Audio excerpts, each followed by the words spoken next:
Welcome to Texas Truck Channel. I'm Brian. I'm Craig. And we've got something special, as you can tell by the thumbnail. It's a Cybertruck. This is a 2024 Cybertruck, and as you can tell, it's here.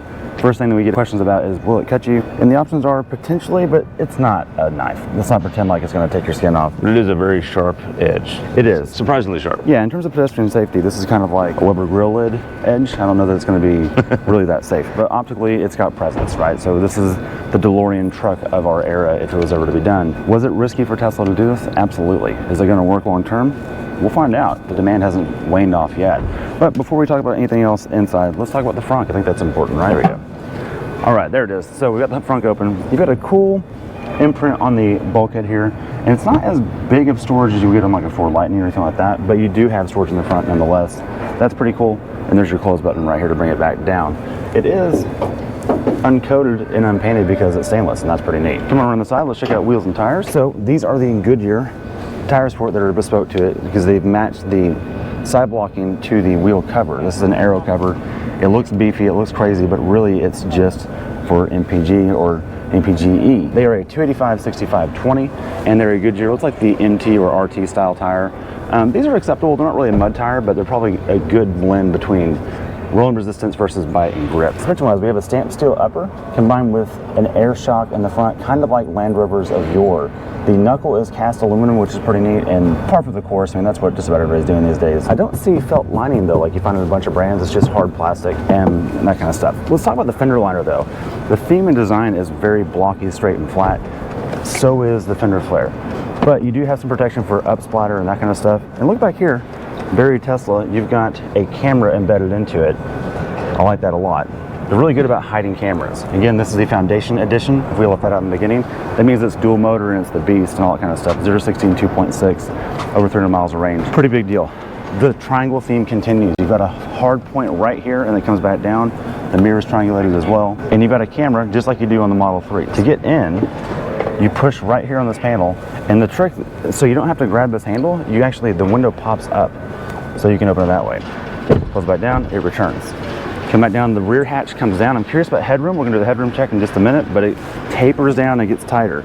Out back, let's check out the rear suspension. Not much to see here. It's all lined and covered. So it's gonna be an independent rear, and you can see that. So short, long arm suspension with air ride out back as well. That's part of how it can tow 11,000 pounds. One other cool tidbit that we forgot to mention a minute ago is rear steer. So this thing has a pretty long wheelbase, and the way they've gotten around that is rear steer. It can do the crab thing as well when it needs to, kind of like the Hummer EV does as well. That's kind of a neat trick. It makes this thing feel more nimble, and the steering is also steer by wire, so it's completely variable in ratio, and you never have to turn more than this way to this way. One lock to lock each direction. You're not doing several turns of it, so that's variable based on speed, and this is part of how that happens. That's the trick here.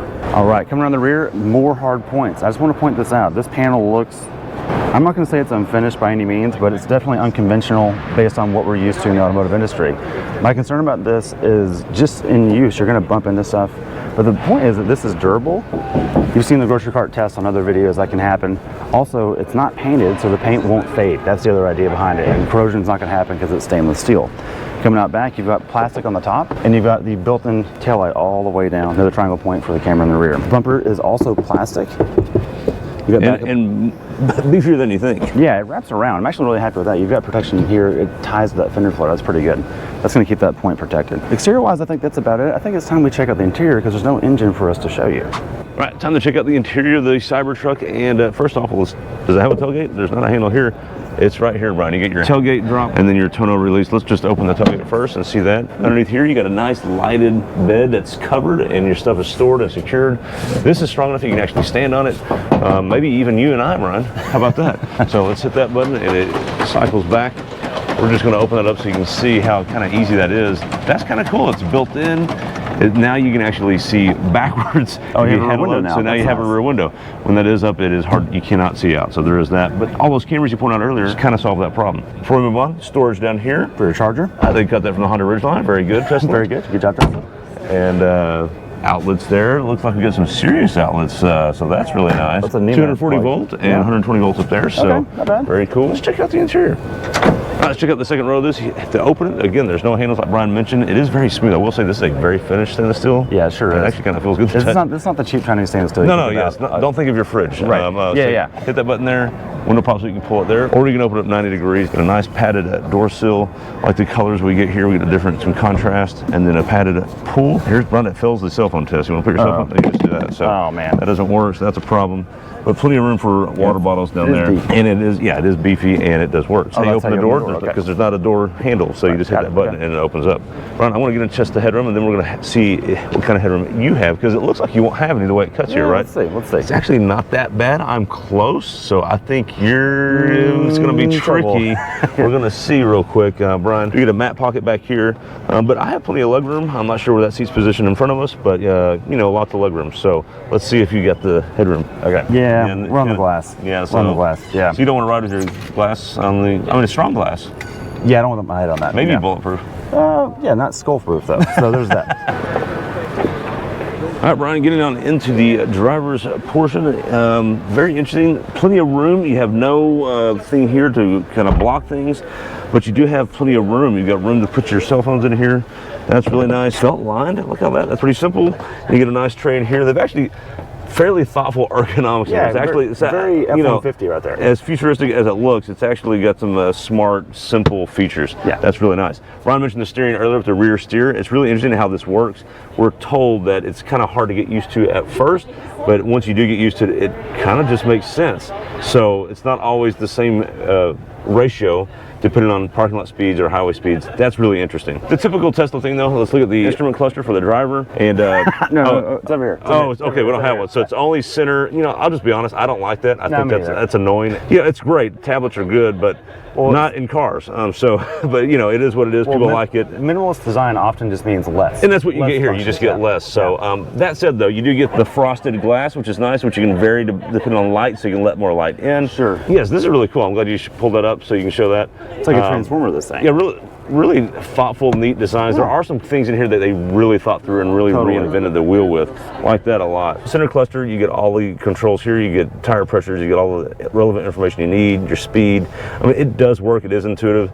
If you're going to do this, they've done this well. Yeah, got to give them credit for that. All said, it's a comfy spot. It's also a massive vehicle. I think one of the things that you just don't get until you see it in person and touch it in person is how big it actually is. This is a big truck, if you will. I think it's a lifestyle to say, though. This isn't really going to be going to the dirt quarry on purpose. Opinions-wise, we're going to leave them relatively low on this because we haven't driven it, so we'll wait till we actually get to drive one of these someday, and we will. But here's what I'll leave you with, Brian, other than like and subscribe. Here's what I'll leave you with is we asked the Tesla people here, what's the #1 thing and interest about the Cybertruck, and question that they get, and it is, when am I getting mine? That just shows you the interest level. They got a home run here. They're going to sell a bunch of them. Will it be DeLorean fame in that it's always been stylish, or that it didn't do well? Who knows? Did they overdo it or underdo it? Let us know in the comments, and thanks for watching.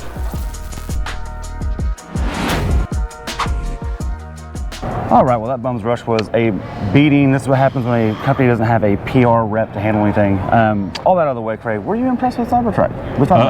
Absolutely not. Okay, yeah, and me too. A couple notes. If I were a legacy brand, as we keep hearing all day today, I'd be pissed as to how that passed pedestrian safety crash standards. Yeah, it's a hazard. It's an absolute hazard. It's not making the world better. And what's more impressive? This right here. Look. Yeah. You know what that is? That's called a truck. Yeah, this is actually a truck. The Cybertruck is... That's EV, and by the way, we know this makes 780 pound-feet of torque. On the dyno, we've done that. On the dyno, this thing will do that, and it just functions as a truck. Yeah, it just works. This or the Silverado EV is also in the same camp as What this is real. The Cybertruck's a joke. There we go. Thanks for watching.